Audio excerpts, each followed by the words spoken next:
যেই পরিমাণ ঘরে ঘরে মোবাইলে গুনাহ চলে, উচিত ছিল ঘুমের থেকে উঠে দেখবে চেহারাটা বানর, চেহারাটা শুকর। অন্য নবীর উম্মতের গুনার কারণে এভাবে হয়েছিল, আপনাদেরটা হয় না কেন? রহমতের নবীর উম্মত হওয়ার বরকতে আল্লাহ করেন নাই। আল্লাহ বলেন আসমান জমিনের ক্ষমতা আমার হাতে। জমিনটারে যদি একটা বাড়ি দিতে বলি, পুরা দুনিয়াটা ধ্বংস হতে 1 সেকেন্ড সময় লাগবে না।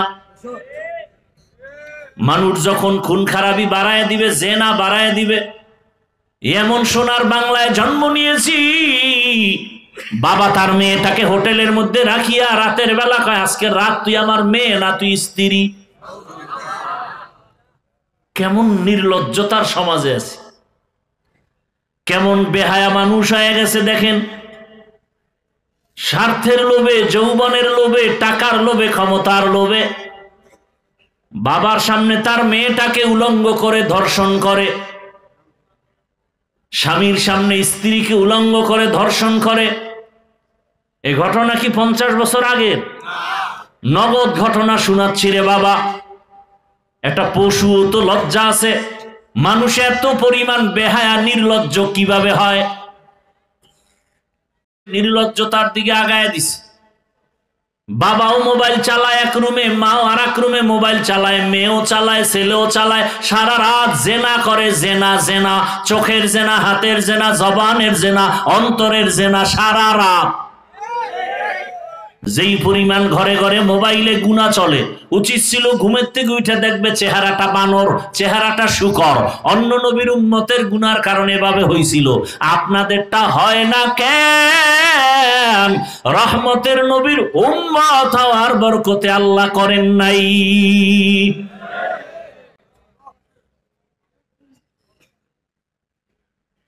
ওই চেহারা বানর করে নাই, কিন্তু চেহারার মধ্যে একটা মানুষ হিসাবে যে একটা আকর্ষণ, ওইটা নাই। যার কলবের চক্ষু খোলা, সে দেখলেই বলতে পারবে তুমি রাত্রে কি অপরাধ করেছ। আল্লাহ হেদায়েত দান করুন। তো যে কথা বলতেছিলাম, আপনার আমার আল্লাহ এক, নবী এক, কোরআন এক, কাবা এক, অথচ আপনাকে পাও ধরে ধরে বয়ান করা লাগে।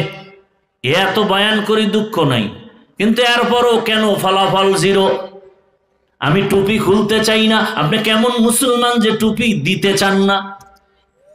আমি মুসলমান, নামাজ ছাড়তে চাই না, আপনি কেমন মুসলমান যে নামাজ পড়তে চান না? আমি মসজিদে না ঢুকলে লজ্জা পাই, আপনি কেমন মুসলমান যে মসজিদে ঢুকতে গেলে লজ্জা পান? আমি মুসলমান, পর্দা না করলে লজ্জা পাই, আপনি কেমন মুসলমান যে পর্দা করতে গেলে লজ্জা পান? চিন্তা করতে পারেন কি বয়ান চলতেছে, ফলাফল জিরো কেন? একমাত্র কারণ সৎ সঙ্গে স্বর্গবাস, অসৎ সঙ্গে সর্বনাশ। আল্লাহ বলেন আমাকে ভয় কর। দুনিয়ার কাউকে ভয় করে লাভ নাই। তোমার দারোয়ান তোমার গেট পাহারা দিয়ে তোমাকে বাঁচাতে পারবে না। আজরাইল যদি ঢুইকা যায়, বাঁচবা কিভাবে?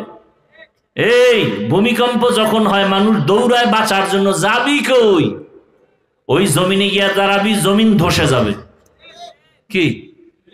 আর বিল্ডিং থেকে যখন তুমি বের হইতেছো, ভূমিকম্পর আওয়াজ পাইয়া, দুনিয়ার কত দার্শনিক বিজ্ঞানীরা কত কিছু আবিষ্কার করলো, ভূমিকম্পের আগাম সংবাদ দেওয়ার কোনো মেশিন নাই।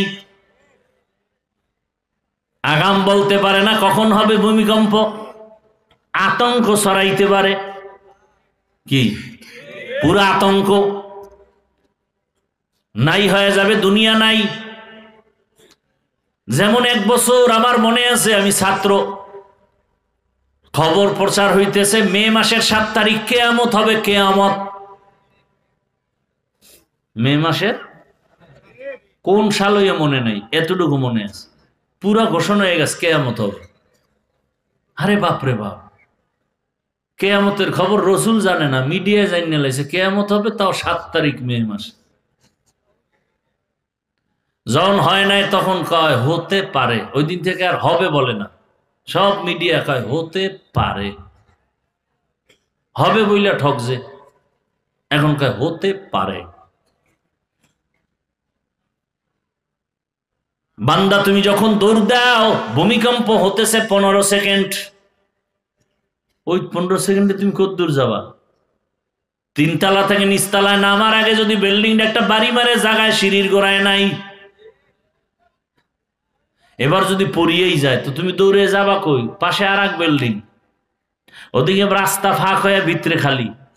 তুমি যদি একবার সিফা আটকে যাও, আর বাঁচার উপায় আছে?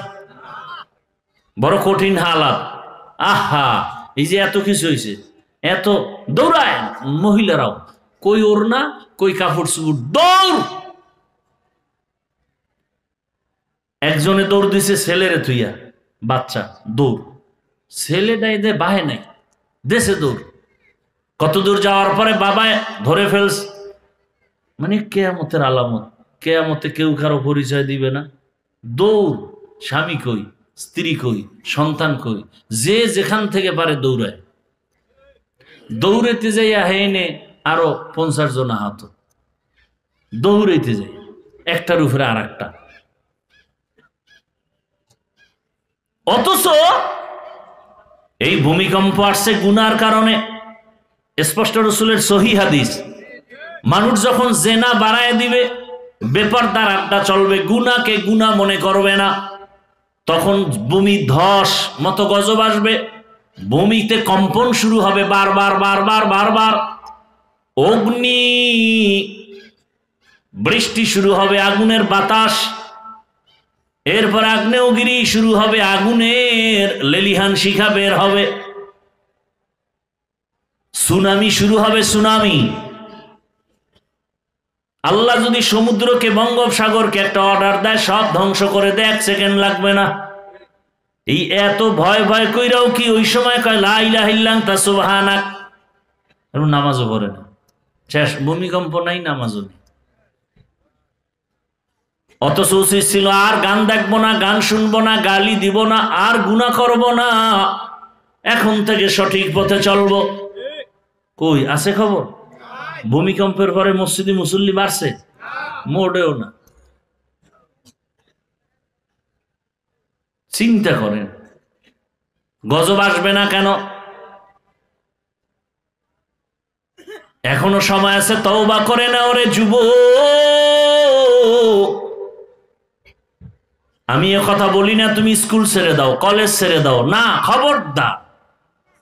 বরং আমি তোমাকে সাহস দিয়া বলি, স্কুলে পড়ো, কলেজে পড়ো, চাকরি করো, ব্যবসা করো, ডাক্তার হও, ইঞ্জিনিয়ার হও, প্রফেসর হও। দোয়া করি তুমি ইঞ্জিনিয়ার হও, এসপি হও, ওসি হও, ডিসি হও, এমপি, মন্ত্রী হও, তবে দাবি আমার একটা, বেয়াদব হইবা না। আমার দেশে ডাক্তারের অভাব, ইঞ্জিনিয়ারের অভাব, প্রফেসরের অভাব। এমন ডাক্তার হলে লাভ কি যে ডাক্তার ডাক্তারি হইয়া বলবে আল্লাহ বড় জালেম? এমন ডাক্তারে জাতি চায়? এমন ডাক্তার হয়ে লাভ নাই। এমন ডাক্তার না হইয়া রিক্সা চালায় খাও। এমন প্রফেসর হয়ে লাভ কি হবে? ঢাকা কলেজের প্রফেসর আহমদ শরীফ ক্লাসের ছেলে মেয়েরে বলে, এতদিন শুনছো কোরআন শরীফ, হাদিস শরীফ সব বাদ, এখন আহমদ শরীফ যথেষ্ট। আমি কবর হাসর বিশ্বাস করি না। ছেলে মেয়েরে মরার আগে বলে গেল আমারে কবর দিবি না। ঠিকই চান কপালে, বেঈমানের কপালে আর কবর হয় নাই। মরার পরে হসপিটালে দেহ দান করে দিয়েছে। এমন প্রফেসর হয়ে লাভ নাই, এমন ওসি হয়ে লাভ নাই যে সমাজের ভেতরে টাকা খাবে, ঘুষ খাইয়া খাইয়া অপরাধীকে সুযোগ দিয়া দিবে। এমন ওসি হও, ডিসি হবে আদর্শবান ডিসি, আদর্শবান এসপি, আদর্শবান ডাক্তার, প্রফেসর, 5 ওয়াক্ত নামাজ পড়বে। আমাদের বয়ান এত করা লাগবে না, পুরো দেশ বেহেশতের বাগান হয়ে যাবে।